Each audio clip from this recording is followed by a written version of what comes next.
विदेश मंत्री doctor S Jaishankar ने फिर कहा है कि भारत को आतंकवाद से अपनी रक्षा करने का पूरा अधिकार है। इसलिए भारत अपनी सुरक्षा के लिए जो भी आवश्यक होगा वह करेगा। उन्होंने दृढ़तापूर्वक कहा कि कोई भी यह तय नहीं कर सकता कि भारत अपनी रक्षा कैसे करे। विदेश मंत्री ने देश की पड़ोसी नीति का उल्लेख करते हुए कहा कि भारत को शत्रुतापूर्ण पड़ोसियों से होने वाले आतंकवाद से स्वयं रक्षा करने का अधिकार है।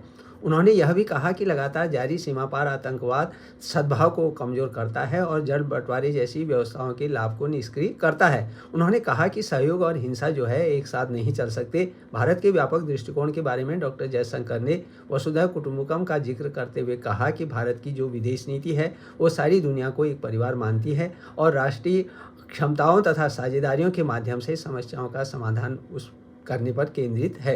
उनका यह भी कहना था कि अच्छे पड़ोसियों के मामले में भारत निवेश करने, मदद देने और साझा करने में कभी भी पीछे नहीं हटता, फिर चाहे वह कोविड-19 महामारी के दौरान टीकों की सप्लाई हो, यूक्रेन संघर्ष के दौरान ईंधन एवं खाद्य सहायता हो या श्रीलंका को उसके वित्तीय संकट के दौरान दी गई 4 अरब अमेरिकी डॉलर की वित्तीय मदद हो। उल्लेखनीय है कि राष्ट्रीय सुरक्षा के क्षेत्र में प्रधानमंत्री नरेंद्र मोदी ने भी आतंकवाद के खिलाफ एक नई नीति को स्पष्ट किया है। 22 अप्रैल 2025 को पहलगाम हमले के बाद भारत ने ऑपरेशन सिंदूर शुरू किया और सीना तानकर दुनिया को संदेश दिया कि भारत जो है आतंकवाद को बिल्कुल बर्दाश्त न करने की नीति यानी जीरो टॉलरेंस पर चल रहा है और दुनिया भी उसका अनुसरण करे। सिंधु जल नदी संधि को निलंबित करते हुए यह संदेश भी दिया कि खून और पानी एक साथ नहीं बह सकते।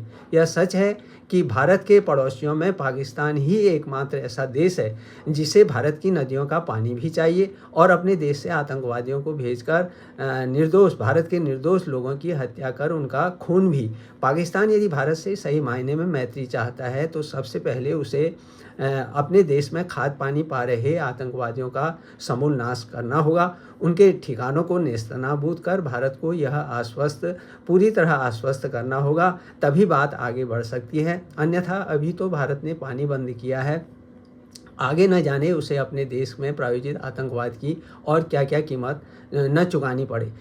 दरअसल पाकिस्तान को लगता था कि मौजूदा सरकार भी अपनी पूर्ववर्ती सरकारों की तरह ही है, इसलिए 2014 के बाद जब प्रधानमंत्री नरेंद्र मोदी ने सत्ता संभाली तो तभी यह फैसला लिया गया था कि अब आतंकी राष्ट्र को भारत उसी की भाषा में समझाएगा। इसलिए 2016 में पाक अधिकृत कश्मीर में जो है सर्जिकल स्ट्राइक की और 2019 में एयर स्ट्राइक और मई 2025 में ऑपरेशन सिंदूर किया गया। ऑपरेशन सिंदूर के बाद तो भारत ने एक स्पष्ट लक्ष्मण रेखा खींच दी कि यदि भारत पर आतंकी हमला होता है तो उसे जंग यानी एक्ट ऑफ वार माना जाए।